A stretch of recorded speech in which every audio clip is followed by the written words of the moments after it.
ರೆಡಿಯಾಗಿ ಹೊರಗಡೆ ಬಂದು ಕಾಲೇಜಿಗೆ ಹೋಗೋಣ ಅಂತ ಕೂತಿದ್ದೆ. ಅಲ್ಲಿ ಹೋದ್ರೆ ಮೋಡ ಎಲ್ಲ ಕಪ್ಪಾಗಿತ್ತು. ಮಳೆ ಬಂದಿದೆಯಲ್ಲ, ಇವತ್ತು ನಮ್ಮೂರ ಮೇಲೆ ಬಸ್ ಬರಲ್ಲ ಅಂತ ನಮ್ಮೂರ ಹತ್ರ ದೂರಿಗೆ ಬಿಡಿಸ್ಕೊಂಡೆ.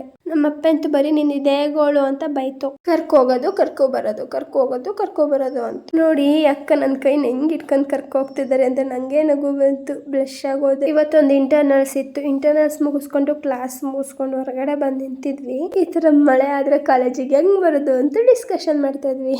ಮಾರ್ನಿಂಗ್ ನಮ್ಮೂರಿಗೆ ಬಂದಷ್ಟು ಮಳೆ ಬಂದಿರ್ಲಿಲ್ಲ ಹಾಸನ್ಗೆ. ನಮ್ಮೂರಲ್ಲಂತೂ ಬೆಳಗಿಂದ ರಾತ್ರಿ ತನಕನೂ ಮಳೆ. ಅಪ್ಪ ಕರ್ಕೋಗಕ್ಕೆ ಮಳೆ ಅಂತ ಕಾರಲ್ಲಿ ಬಂದಿತ್ತು. ನಮಗಂತೂ ಈ ಮಳೆಗಾಲ ಮುಗಿಯೋ ತನಕ ಬಸ್ ಬರುತ್ತೋ ಬರಲ್ವೋ ಅನ್ನೋದೇ ಡೌಟು. ನಮ್ಮೂರ ಹತ್ರಕ್ಕೆ ಬಸ್ ಬರೋದೇ ಇಲ್ಲ ಆ ರೋಡ್ ಸರಿಯಾಗೋ ತನಕ. ನೋಡಿ ಇಲ್ಲಿ ಮಳೆ ಹೆಂಗ್ ಬರ್ತಿರುತ್ತೆ, ಫುಲ್ಲು ಗಾಳಿ ಮಳೆ ನಮ್ಮೂರ ಕಡೆ. ನಿಮ್ಮೂರ ಕಡೆ ಹೆಂಗೆ? ಮತ್ತೊಂದು ವಿಡಿಯೋದಲ್ಲಿ ಸಿಗುವ. Bye, take care, love you.